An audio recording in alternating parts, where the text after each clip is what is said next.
Bonjour et bienvenue sur la chaîne YouTube Bateau Modèle TV, attachée à la revue numérique de modélisme naval Bateau Modèle, publiée sur Patreon.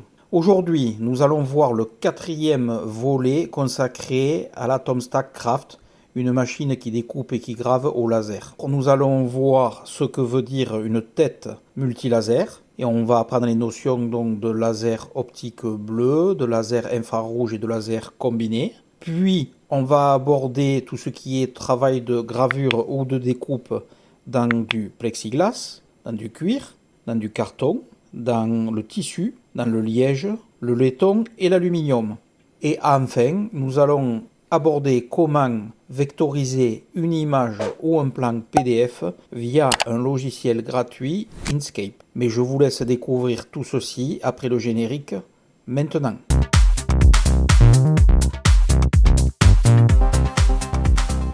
La tête laser de la Craft permet de bénéficier d'un laser bleu, d'un laser infrarouge et de la combinaison des deux. La tête de la Craft permet de travailler beaucoup plus rapidement qu'avec une tête classique. La combinaison des deux lasers permet également d'avoir des résultats différents qu'avec un seul. Le fait d'avoir plusieurs modes laser dans la même tête permet d'avoir 3 modes différents de rendu, mais permet également de gagner énormément de temps en n'ayant pas à changer de tête, et permet également d'obtenir des résultats différents sur des matériaux différents à moindre coût, puisque une seule tête suffit. Avec le laser bleu, on peut très bien graver un morceau de plexiglas.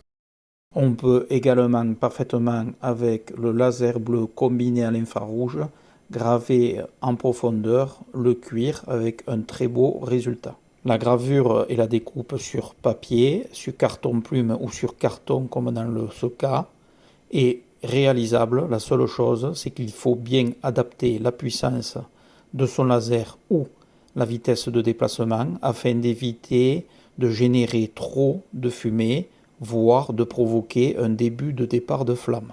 La gravure sur les tissus est également réalisable. Ici, l'exemple de la gravure donc d'un motif naval sur un t-shirt. Cela peut être intéressant pour un modéliste s'il fait partie d'une association pour personnaliser en fait sa tenue. Mais on peut l'utiliser pour d'autres ressources, comme par exemple simuler des laits sur une voile. La gravure sur le laiton ou l'aluminium est réalisable sans souci. La découpe, par contre, ne peut se faire que sur des feuilles, c'est-à-dire 0,1 à 0,2 mm d'épaisseur maximum. Sinon, il est impossible de traverser ce type de matière avec ce type de laser optique. Autre point de cette vidéo, aborder la vectorisation d'une image ou d'un plan en PDF.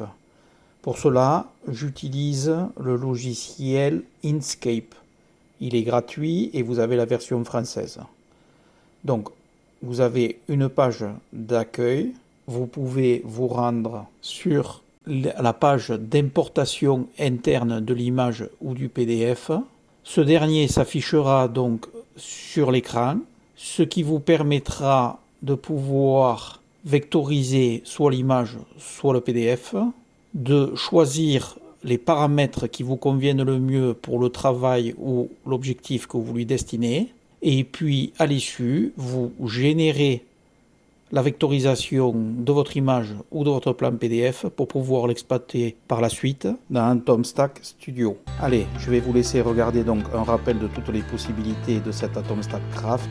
Je vous remercie de nous suivre et je vous dis à très bientôt dans une nouvelle vidéo. Merci.